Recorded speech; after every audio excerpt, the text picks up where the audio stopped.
பல்லாவரம் சந்தையில ரிமோட் எல்லாம் செக் பண்ணிட்டு இருக்கும்போது, இந்த ஒரு டிவைஸ் வந்து கண்ல மாட்டிச்சு. சரி என்னடா வித்தியாசமா பவுச்ல இருக்கேன்னு சொல்லி எடுத்து பார்த்தா, ஒரு ஷேவிங் செட் தாங்க. ரொம்ப குட்டியா, காம்பேக்ட்டா இருந்தது. சரி ரூ. 20 தான் கேட்டாரு. ரூ. 20 குடுத்து வாங்கிட்டோம் நம்ம. வாங்கிட்டு வீட்ல வந்து பேட்டரி போட்டு பார்த்தா சுத்தமா ஒர்க் ஆவல. சரி இது வந்து ஒரு நாள் பார்த்து நம்ம வந்து ப்ராப்பரா ரெஸ்டோர் பண்ணலாம்னு சொல்லிட்டு வெயிட் பண்ணிட்டு இருந்தேன். இன்னைக்கு கொஞ்சம் டைம் கிடைச்சதுன்னு சொல்லி எடுத்து செக் பண்ணேன் நானு. ஒரு 2 ரீசார்ஜபிள் பேட்டரி கிடைச்சது. அதையும் எடுத்து போட்டு பார்த்தேன். போட்டுட்டு ஆன் பண்ணி பார்த்தா சுத்தமா ஆனே ஆகல. சரி ஓகேடா, இத வந்து ஃபுல்லா கழட்டி, நம்ம என்ன இருக்குன்றத ரெடி பண்ணி பார்க்கலான்ட்டு, சரி எதுக்கும் பின்னாடி உள்ள பேட்டரி டோர கொஞ்சம் பிரஸ் பண்ணி பார்க்கலான்னு பிரஸ் பண்ணி பார்த்தா, ஒர்க் ஆயிருச்சுங்க. ஆன் ஆயிருச்சு. என்னடா இது? இன்னும் பயிற்சி வேண்டுமோ?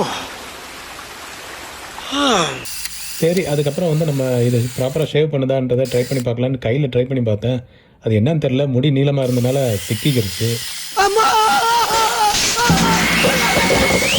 சரி அதுக்கப்புறம் ரிஸ்க் எடுக்கல நானு. ஓகே இது வந்து ப்ராப்பரா வேலை செய்யுது. இது வந்து நல்லபடியா ஒர்க் ஆகுதுன்றனால இதோட நான் வந்து முடிச்சுக்கிட்டேன். Thank you.